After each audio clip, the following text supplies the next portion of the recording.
नमस्कार मित्रांनो, सुस्वागतम. लक्ष्मीच्या पावलांनी या मालिकेच्या आजच्या भागामध्ये आता अद्वैत जे काही दाढी वगैरे आहे, केस वगैरे, केसांचा टोप वगैरे घेऊन आलेला असतो. तेव्हा आता कला तेव्हा पाहते आणि म्हणते की काय चांदेकर, दाढी टोप वगैरे ती लगेच आपल्या डोक्यामध्ये घालते. तर अद्वैत खूप हसतो. त्यावर आता कला त्याला जोरात मारते आणि म्हणते सी काय रे, काय हसतोस? त्यावर आता अद्वैत म्हणतो की अगं हसू नको तर काय करू बरं, तू तर दुसरी तिसरी कोणी नाही तर रॉकेटची जुळी बहीण दिसते. तर आता कला म्हणते की हे बघ चांदेकर, तुला आठवते का काउन्सिलरने आपल्याला काय सांगितलं बरं? एकमेकांना प्रत्येक कामामध्ये मदत करायची, एकत्र काम करायचं, एकमेकांना मदत करू. आणि तू मला मेकअप करण्यासाठी आता मदत कर. त्यावर आता अद्वैत म्हणतो की नाही, मला ते नाही जमत. मेकअप बिकअप मी काही करत नसतो, अशा गोष्टी मला नाही जमत. हे बघ, हे सामान जे काही मी तुला आणून दिलेले आहे ना, त्यामुळे माझं काम तर झाले. त्यावर आता कला म्हणते की हे बघ चांदेकर, उगाच असं वरवरच्या सामानांची यादी तुम्हाला देऊ नको, पण तू माझी मदत करायची. तेव्हा आता अद्वैत म्हणतो की हे बघ, दादागिरी वगैरे करू नकोस, मला असले काम नाही जमत, मी तुझी मदत नाही करणार, स्पष्ट तुला सांगतो. त्यावर आता कला विचारते की काय रे, का जमत नाही? आणि हो, आत्ता समजलं मला, जे जगात अशी एकतरी गोष्ट आहे की जी गोष्ट चांदेकरला नाही जमत. म्हणून ग्रेट अद्वैत चांदेकरांना मुद्दाम ते अद्वैतला तयार करण्यासाठी आता हे सगळे म्हणत असते. त्यावर आता अद्वैत म्हणतो की हो ठीक आहे, आणि हे बघ, बाकी मला सगळं काही काम जमतात, पण तू हे असं सजवणं, मेकअप करणं हे मला नाही जमत. त्यावर आता कला त्याला म्हणते की अरे का जमत नाही, तू तर डिझाईन डिपार्टमेंटचा हेड आहेस, तुला परफेक्टपणा, शेडिंग, डिझाईन वगैरे हे सगळं काही जमत नाही का अद्वैत चांदेकर? आणि फक्त दुसऱ्याकडून काम करून घेता येतात, परंतु स्वतःला मात्र काही करायचे नसते. त्यावर आता लगेच अद्वैत म्हणतो की हे बघ, तू असले काही आरोप माझ्यावर करत जाऊ नकोस, मी ते आता नाही खपून घेणार. त्यावर आता कला मुद्दा म्हणते की अरे आरोप नाही, ही वस्तुस्थिती आहे, तू फक्त नावाला चांदेकर आहेस रे, फक्त हलकी फुलकी काम करता येतात, मोठं काम नाही करता येत, कारण तुला तशी सवय तर नाही. आणि चांदेकर, अरे स्वतःच्या क्रिएटिव्हिटीवर विश्वास असायला हवा. जाऊन दे चांदेकर, अरे तुला हे सगळं नाही जमणार, ते तू कबूल कर.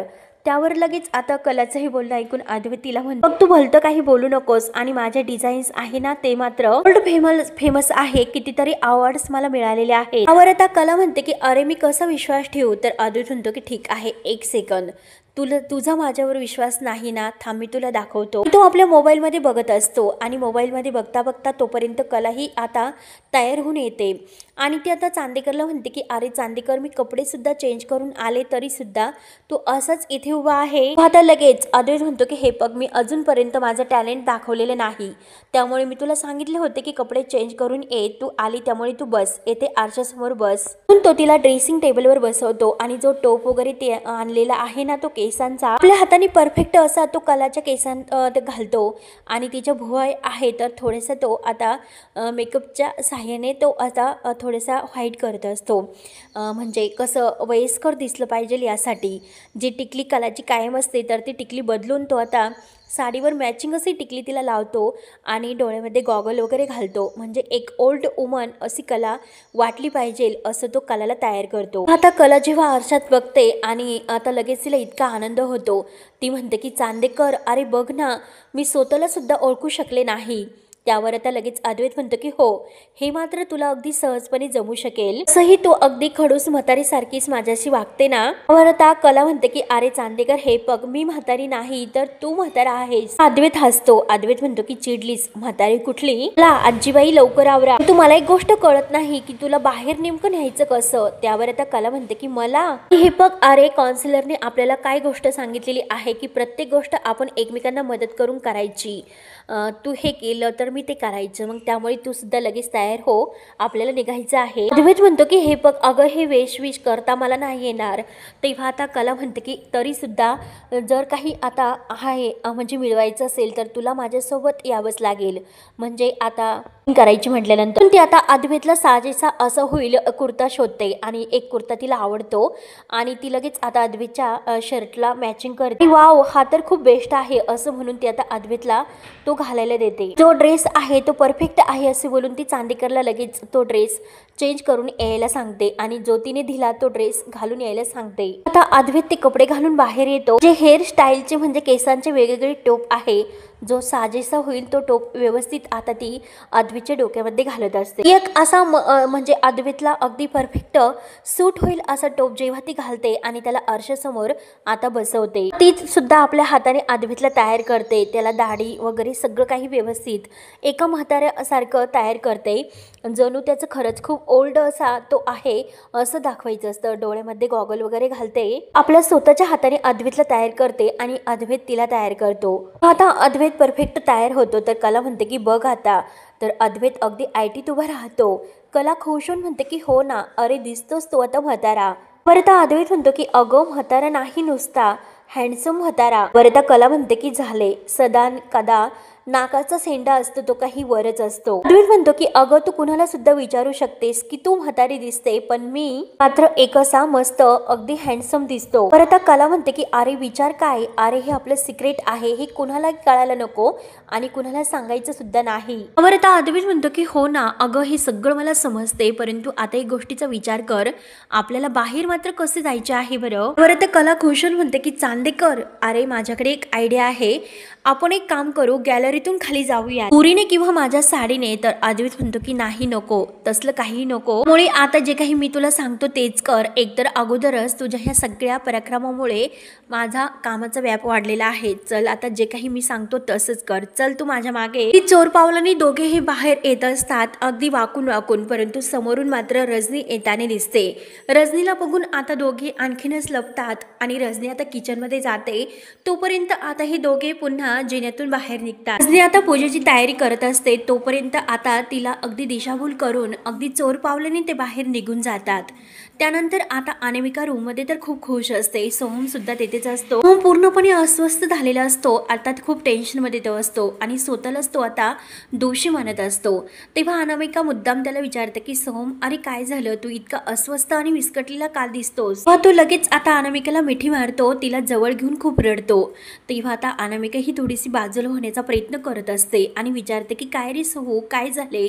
तेव्हा आता सोहम म्हणत असतो की अनामिका हे बघ, अगं खरंच मी खूप डिस्टर्ब आहे, खरंच माझ्या डोक्यामध्ये अगदी एक प्रकारचा गोंधळ निर्माण झालेला आहे की मी एक चांगला नवरा नाही म्हणून। सतत माझ्या मनामध्ये हेच विचार असतात की कोणीच माझ्याबरोबर खुश नाही राहू शकत। अनामिका अगं स्वतःहून तू फक्त एकदा मला सांग की तू माझ्याबरोबर खुश आहे, म्हणून तो आपल्या दोन्ही हाताने अनामिकाला जवळ घेतो आणि तिला विचारतो।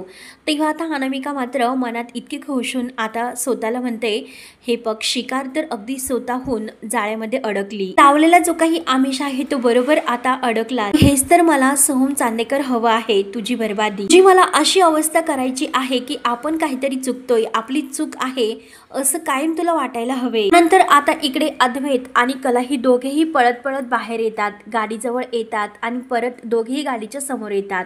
अद्वैत आता तिला म्हणत असतो की जरा खाली वाग, कला ही खाली वागते आणि दोघे आता गाडीसमोर अगदी लपून बसलेले असतात। अद्वैतला विचारते की आपल्याला नक्की कोणी बघितलं नसेल ना। तेव्हा आता अद्वैत म्हणतो की नाही, तर कला म्हणते की नाही ना, चल मग कोणी बघण्याच्या अगोदर गाडीमध्ये बसूयात। दोघेही आता गाडीमध्ये बसून निघून जातात। त्यानंतर आता सोहम अनामिकाला विचारत असतो की सांग, आहेस ना तू माझ्याबरोबर खुश, सांग मला। परत अनामिका ही म्हणते की नाही सोहम, मी तुझ्यासोबत खुश नाही।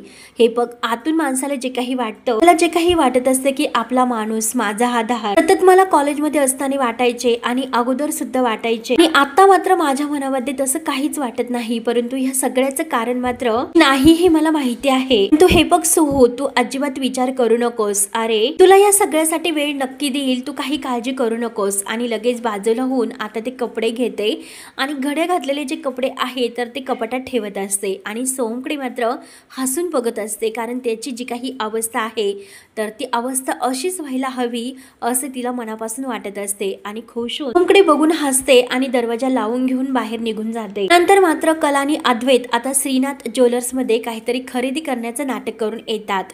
तेव्हा आता ते जे काही आहे तर जे म्हणजे बरं आहे तर ते कला आणि अद्वैत या दोघांना म्हणतात की बसा। तेव्हा आता अद्वैत म्हणतो की नाही, आम्ही बसायला नाही आलोत आणि हे माझं कुटुंब।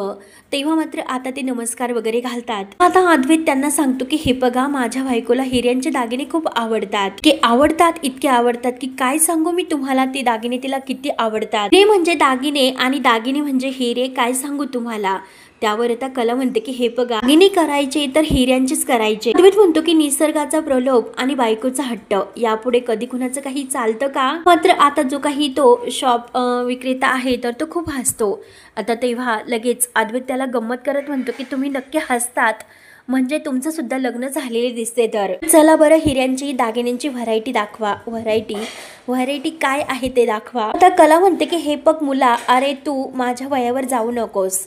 मी म्हातारी आहे म्हणून मला ओल्ड फॅशनचे दागिने दाखवू नको. जुन्या स्टाईलचे दागिने माझ्याकडे खूप काही आहेत, त्यामुळे तुम्हाला अगदी लेटेस्ट स्टाईलचे जे हिऱ्यांचे दागिने आहेत तर ते दाखव. मात्र आता ते स्टाफ मेंबर म्हणत असतात की हे बघा, तुमच्याकडे अगदी जे काही दागिने तुम्हाला लागतात मनहौशी हिऱ्यांचे तर ते सगळे दागिने आपल्याकडे आहेत. मात्र आता जे दागिने दाखवलेले आहेत तर कला आधी अद्वैत त्या दागिनेकडे बघतात. तर कला म्हणते की अजून लेटेस्ट दागिने मला दाखवा. तरी म्हातारी असेल ना तरी सुद्धा माझी एक स्टाईल आहे. अद्वैतला म्हणते की हो की नाही हो, बरोबर नाटकाचा जो काही प्लॅन आहे तर त्यांचा परफेक्ट सुरू असतो.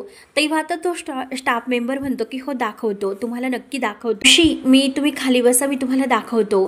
तर अद्वैत हसतो. अद्वैत म्हणतो की हो ना, आमचं कुटुंब म्हणजे जगात भारी असं आमची सासू म्हणते. आता तो जे काही स्टाफ मेंबर आहे तो दागिने आणण्यासाठी जातो. तर कला त्याला हळूच म्हणते की चांदेकर, अरे समोर बघ ना, जे काही दागिने तेथे ठेवलेले आहेत ते दागिने आहेत तर ते आपल्याच हिऱ्यांचे आहेत. तेव्हा अद्वैतचे लक्ष जाते. अद्वैत म्हणतो की हो ना, हे तर आपल्याच हिऱ्यांचे दागिने आहेत. मात्र आता तो मुलगा जेव्हा ते दागिने घेऊन येतो तर डिझाईन जेव्हा तो कला आणि अद्वैत यांना दाखवतो तर आता कला आणि अद्वैतला तर धक्काच बसतो. कारण आता कला त्या डिझाईनकडे बघत असते आणि ह्या तर मी बनवलेलं डिझाईन आहे आणि आमच्याकडे जे काही हिरे होते तर त्या हिऱ्यांच्या डिझाईनी ह्या तर मीच बनवलेल्या आहेत. आता अद्वैतला खुणावून दाखवते की दागिने बघ, सगळे काही आपल्या डिझाईनचे मी बनवलेले डिझाईन आहेत ना ते दागिने आहेत. तेव्हा आता तो माणूस म्हणतो की मॅडम, तुम्हाला हव्या तशा डिझाईन आहेत ना, आम्ही खास डिझाईनी बनवलेल्या आहेत, तुम्हाला आवडतात का? तेव्हा लगेच आता कला आणि अद्वैत एकमेकांकडे बघत असतात. तेव्हा तो माणूस विचारतो की काय झाले, तुम्हाला दागिने नाही आवडले का? अद्वैत म्हणतो की अहो काही नाही, तसे जरा डिस्कस आम्ही एकमेकांशी करतो की दागिने आवडले की नाही. बरं, आता लगेच तो माणूस म्हणतो की हो काही हरकत नाही. आता दोघेही बाजूला होतात. तर अद्वैत म्हणतो की खरे तू बघितलंस का, ज्या डिझाईनी आहेत ना त्या छोट्यातल्या छोट्या सुद्धा डिझाईनी तूच बनवलेल्या आहेत आणि त्या डिझाईनी इकडे आल्या कशा? कला म्हणते की हो ना. तेव्हा लगेच आता अद्वैत म्हणतो की म्हणजे श्रीनाथ ज्वेलर्स कुठेतरी फ्रॉड आहे, तरी नक्की पाणी मुरत आहे. लगेच आता तो माणूस म्हणतो की काका काय पाणी हवं आहे का तुम्हाला? आणि लगेच तो आपल्या स्टाफमधील एका माणसाला पाणी आणायला सांगतो. अद्वैत आणि कला यांची दोघांची जी काही कुजबूज सुरू असते. तर आता कला ही म्हणते की अरे चांदेकर, तू जरा हळूच बोल, ते सगळं जे काही आपलं बोलणं आहे तर ते ऐकतात, जरा लक्ष दे. बरं, आता अद्वैत म्हणतो की अगं ते आपल्याला सगळेजण कस्टमर समजतात आणि कस्टमरांच्या बोलण्याकडे त्यांचं लक्ष असतं. ते हळूच बोलतो, मात्र तुझा आवाज मात्र अगदी मोठा आहे. ती आता जोरात ओरडून गप्प बस असं म्हणून आता मनात विचार करते की माझी जी डिझाईन्स आहे त्या सगळ्या डिझाईन्स यांच्याकडे आल्या कशात? हे सगळं करण्यामागे मात्र नक्की कुणाचा हात असेल? हे सगळं काही एकदा शोधून काढायला हवे. अवरता अद्वैत विचारतो की अगं आणखीन काय, तू नक्की काहीतरी बोलत होतीस, मग बोल ना, काय बोलते? अवरता कला ही अगदी दात खात म्हणत असते की हे बघ, अरे मी तुला फक्त आणि फक्त हेच सांगते की जरा हळूच बोल, ते लोक ऐकतात आपलं बोलणं. परत अद्वैत चिडतो. अद्वैत म्हणतो की अगं मला कसं ऐकू येणार आहे? तर कला म्हणते की हे बघ, वाद मात्र घालू नकोस, जसे बोलू नको, कारण हे लोक आपल्याकडे बघत आहे. तेव्हा लगेच आता कला पुढे येते आणि त्या ज्वेलरी वाल्याला म्हणत असते की हे बघा, खरंच तुमचं कलेक्शन खूप असं सुंदर आहे बरं का. मला एक गोष्ट सांग, हे सगळं कोण बघतं? काय रे, तूच बघतोस का? हे म्हणजे इतकं सुंदर डिझाईन कोण करू शकतं? आणि जो कोणी हा कलाकार असेल ना, जो कला करणारा हा जो कोणी माणूस असेल तर त्याला खरंच कलेची अगदी म्हणजे अगदी हौस आहे. त्याला अगदी कला ही अगदी जन्मजात आहे. खरंच त्याच्या हातामध्ये इतकी छान कला आहे, खरंच त्याचं कौतुक करायला हवं. म्हणून कला बरोबर त्यांच्याकडून सर्व काही काढण्याचा प्रयत्न करत असते. तो माणूस म्हणतात की हे बघा, दागिने कोणी बनवले, हे डिझाईन्स कुणाचे आहेत, ही जी काही सगळी माहिती आहे त्याबद्दल आम्हाला काहीही जाणीव नसते आणि त्याबद्दल आम्हाला सांगितले सुद्धा जात नाही. मी सेल्समन आहोत, त्यामुळे जे काही विक्रीचं काम आहे तर ते फक्त आणि फक्त आम्ही करत असतो, बाकी आम्हाला काही घेणे देणे नसते. यावर आता कला मुद्दा म्हणते की दादा, एक गोष्ट खरं सांगू का, म्हणजे हे बघा, जसा एखादा चित्र आपण विकत घेतो आणि त्या कलाकाराला मात्र विकण्याचा आपल्याला जो आनंद असतो तसाच आनंद मात्र हे जे काही आता डिझाईन्स आहे तर ते डिझाईन्स बनवणाऱ्या कलाकाराला सुद्धा भेटण्याचा आनंद आहे. तर आता मुद्दाम त्यांच्याकडून जो कोणी तुमचा डिझायनर आहे, हे डिझाईन ज्याने बनवले तो किंवा ती येथे आहे का, मला त्यांना भेटायचं आहे. त्या सेल्समनकडून सगळं काही काढण्याचा प्रयत्न करत असते. तेव्हा तो सेल्समन म्हणतो की नाही मावशी, असाही कोणी डिझायनर नाही, एवढं तर मला माहिती आहे, असं तो कलाला सांगतो. हे बघा, दागिन्यांचा विषय असल्यामुळे त्याची प्रायव्हेटी ही जपावी लागते, आम्हाला मात्र त्याची इतकी माहिती नसते. आता अद्वैत हा कलाला हळूच म्हणतो की किती काही झाले तरी आपल्याला काहीतरी माहिती मिळायला हवी. तेव्हा परत कला त्या सेल्समनला म्हणते की हे बघा, किती काही झाले तरी शेवटी आम्हाला त्यांच्याबद्दल जर थोडीशी माहिती मिळाली असती, त्यांना भेटायला मिळाले असते तर बरं झालं असतं. मात्र आता तो सेल्समन विचारतो की हे बघा, यातील कोणतीही डिझाईन तुम्हाला आवडली असेल तर ते सांगा. हे जे काही आहे सेल्स, त्यामधून जे काही आवडते ते सांगा. बरं, आता कला ही मनात विचार करते की आमच्या चांदेकर ज्वेलर्समध्ये आता चांदेकर पासून सगळ्या काही अगदी सेल्समॅन पर्यंत कोणत्याही स्टाफ मेंबरला या सगळ्याची माहिती असते, काम करण्याची पूर्ण कल्पना असते. डिझाईन कोण बनवतो कोण नाही या सगळ्याची माहिती सगळ्यांना असते, परंतु प्रत्येकाची मात्र काम करण्याची पद्धत वेगळी असेल. यांना का बहुतेक काही माहिती नसेल, तो मात्र ही डिझाईन यांच्यापर्यंत पोहोचतातच कशी, असा आता विचार करते. त्यामुळे आता किती काही झाले तरी या सगळ्याचा पुरावा मात्र मला माझ्याकडे ठेवायला हवा. मात्र तो सेल्समन कलाला विचारत असतो की हा हार तुम्हाला आवडला का. तेव्हा आता कला ही मनात म्हणत असते की कितीही काही झाले तरी शेवटी हा पुरावा मला शोधून काढावाच लागेल, परंतु तो पुरावा कसा शोधायचा याचे फोटो मात्र आपण काढूयात का. परंतु जेव्हा मी फोटो काढायला गेले आणि जर यांना संशय आला तर काय करायचं. सेल्समन विचारत असतो की नक्की कसला विचार करतात, काय झाले, तुम्हाला काही आवडले का नाही. त्यावर आता कला म्हणते की नाही रे बाळा, म्हणजे मला असं म्हणायचं आहे, अजून काही थोडेसे दागिने डिझाईन वगैरे बघायला मिळतील का, काही दागिने असायला हवे होते. तो सेल्समन विचारतो की काय काय म्हणालात तुम्ही. कला विचारते की अहो, चांदीत घडवलेले दागिने आहेत का तुमच्याकडे, असं मला विचारायचं होतं, कारण ती कोल्हापूरची खासियत आहे. परत सेल्समन म्हणतो की थांबा, मला तिकडे जावं लागेल, आणि तो सेल्समन आता तिकडे जातो. आता कला आणि अद्वैत एकमेकांशी बोलत असतात. अद्वैत म्हणतो की बघ ना, हे दागिने सगळे आपले आहेत, या डिझाईनी, हा किती मोठा फ्रॉड आहे. आपल्या जे काही डिझाईनी आहे तर ते डिझाईनीच आता चोरून हे लोक दागिने विकतात. सगळी डिझाईनी आपली आहेत आणि बघ ना किती मोठा हा फ्रॉड, काय करायचं आता. अद्वैतचा इतका तो रागवलेला असतो, त्याला खूप चीड येते. तर कला म्हणते की अरे अद्वैत चांदेकर, जरा तू हळूच बोल, चिडू नकोस. बरं, तर अद्वैत म्हणतो की अगं चिडू नको तर काय करू बरं, मग इथे मी काही केलेलं नसतं आणि काही माझा गुन्हा नसताना मी जेलमध्ये आहेत, आणि हे लोक मात्र माझ्या डिझाईनी चोरून मात्र आता खुले आम ह्या सगळ्या डिझाईनी विकतात. बरं, तर कला म्हणते की हो, थोडंसं शांत राहा, जर तू चिडू नकोस आणि आपलं नाटक जे काही सुरू आहे ते तसेच चालू ठेव, मात्र ते वाया घालू नको. पण इथे पुरावे गोळा करायला आलो आहोत. पर्यंत आता कला ही अद्वैतला म्हणते की हे पग मी सगळ्याचा हा फोटो काढून ठेवते. ते आता डिझाईनचे फोटो काढत असते. तर अद्वैत म्हणतो की हे पग, हे सगळं करून काही उपयोग नाही, आपल्याला डायरेक्टली आता जाऊन त्याला ह्या सगळ्याचा जाब विचारावा लागेल, गौरव परांजपे याला. आता कला म्हणते की काय, आणि तेवढ्यात अद्वैतच्या मोबाईलवर एक कॉल येतो. अद्वैत म्हणतो की हे पग, मला आत्ताच्या आत्ता हा कॉल घ्यावा लागेल, म्हणून तो बोलायला बाजूला जातो. नंतर राहुल हा गौरवला भेटायला आलेला असतो. तर आता गौरव आता राहुलला म्हणत असतो की म्हणजे ते बटव्यातील जे काही हिरे आहे ते तर आता आबांच्या ताब्यात आहे असे तू म्हणतो, लवकरात लवकर मात्र ते माझ्या ताब्यामध्ये आणून दे. राहुल म्हणतो की हे पग, इतकी घाई करू नको, जर आपण घाई केली तर हे सगळं काही आता म्हणजे संशय आहे तर तो माझ्यावर येईल. तेव्हा आता गौरव म्हणत असतो की लक्षात ठेव, हे सर्व लवकरात लवकर व्हायला हवे, आणि हे पग आपण जो पहिला प्लॅन केला होता तो मात्र अगदी सक्सेसफुल तर झालेला आहे. त्यामुळे आता ही पार्टनरशिप आहे तर ती यापुढे कंटिन्यू करायची की येथेच थांबवायची. तेव्हा आता लगेच राहुल विचारतो की अरे पण तू असं का विचारतोस, अरे एकतर आपलं अगोदरच ठरलेलं आहे की आपली पार्टनरशिप आहे तर ती नाही तुटणार, पण एकत्र आल्यानंतर सगळी खतरनाक काम आहे तर ती पार पडते. पण ही जी पार्टनरशिप आहे तर ती कायमची आता पक्की व्हावी, कायम आपण एकमेकांच्या सोबत राहून ही पार्टनरशिप करावी असं तर मला वाटते. मात्र आता गौरव म्हणतो की हो, सगळ्यात महत्त्वाची गोष्ट म्हणजे आपल्या दोघांचं सुद्धा जे काही टार्गेट आहे तर ते सेम आहे, अद्वैत चांदेकर. राहुल म्हणतो की हो, हे तर नक्की. नंतर आता अद्वैतला जो फोन आलेला असतो तर तो फोन आता बोलत बोलत मात्र तो फोन घेत आता गौरव परांजपे आहे तर त्याच्या कॅबिनजवळ येतो आणि बाहेर आता तो तिथे बोलत असतो तर आतमध्ये आता राहुल आणि गौरव एकमेकांशी बोलत असतात। मात्र आता अद्वैत हा अगदी त्याचं लक्ष जाईल, परंतु थोडे म्हणजे तो आता फोनवर बोलता बोलता लक्ष जाईल असे बोलत असतो, परंतु लगेच आता तो मागे येतो आणि थोडासा बाजूला होतो।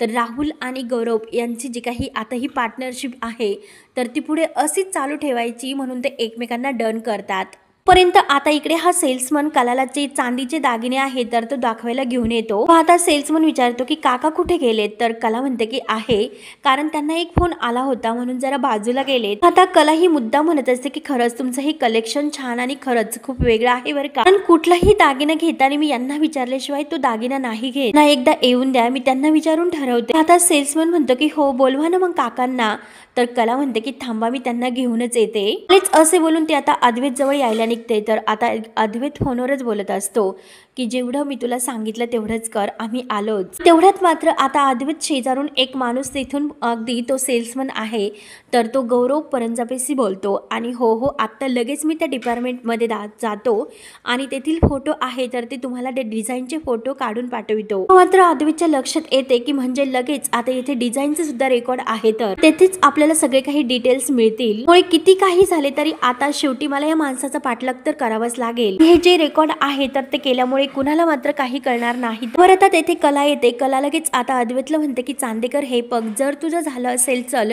आपण लगेच निघूयात, तर अद्वैत म्हणतो की नाही, आता मात्र आपल्याला एक महत्त्वाची गोष्ट करायची आहे। आता कला जेव्हा आता तेथून जायला निघते परंतु बोलता बोलता मात्र तिचं लक्ष राहुलवर जातं। कॅबिन मध्ये जो असतो तो गौरव परांजपेशी बोलत, तेव्हा आता कला ओळखते की म्हणजे हा राहुल आहे। राहुलला बघून आता कलाच्या सर्व काही लक्षात येते की म्हणजे हा जो कोणी आहे तर खरा सूत्रधार राहुल आहे। ती एकटक बघतच असते। मित्रांनो शेवटी हा भाग येथे संपतो। पुढील भागामध्ये आता अद्वैत जे काही डिझाईनचे रेकॉर्ड्स आहे तर ती सगळी आता फाईल घेऊन येतो आणि गौरव परांजपेला विचारतो की ही सगळी डिझाईन तुझ्यापर्यंत पोहोचली कशी। तेव्हा आता लगेच तो गौरव परांजपे विचारतो की तुम्हाला याचं काय करायचं। तेव्हा लगेच आता अद्वैत आपलं जे काही दाढी वगैरे आहे लावलेलं ते सर्व काही काढतो आणि आता जे काही अद्वैतला बघून गौरव परांजपे आहे तर याला धक्का बसतो। कला आता तोपर्यंत इन्स्पेक्टर साहेब यांना घेऊन आलेली असते आणि आता गौरव परांजपे यांनी जो काही आता हा फ्रॉड केलेला आहे तो सगळा शेवटी उघडकीस आलेला असतो। इन्स्पेक्टर साहेब विचारतात की आता यांनी बनवलेल्या डिझाईनी म्हणजे कला खरे या तुमच्यापर्यंत कशा पोहोचल्यात। तेव्हा आता गौरव म्हणतो की एका वेगळ्या सोल्स कडून आमच्याकडे ही डिझाईन पोहोचली। तेव्हा आता लगेच इन्स्पेक्टर साहेब म्हणतात ते सोल्सला बोलवा आणि राहुल तेथेच लपलेला असतो। राहुल म्हणतो की जर आता या गौरवने माती खाल्ली तर आता मी नाही सुटू शकत। आता अद्वैत आणि गौरव एकमेकांकडे बघत असतात कारण आता अद्वैतला खूप राग आलेला असतो। तेव्हा अद्वैत आणि कला एकमेकांकडे बघत आता शेवटी खरा गुन्हेगार कोण आहे तो आता समोर येणार असतो आणि शेवटी हे सगळं राहुलने केलं। आता राहुलचं पूर्णपणे पितळ पडलेले असते। तेव्हा आता मित्रांनो पुढे काय होते आणि काय नाही हे बघण्यासाठी आपल्या चॅनलला नक्की सबस्क्राईब करत रहा। धन्यवाद।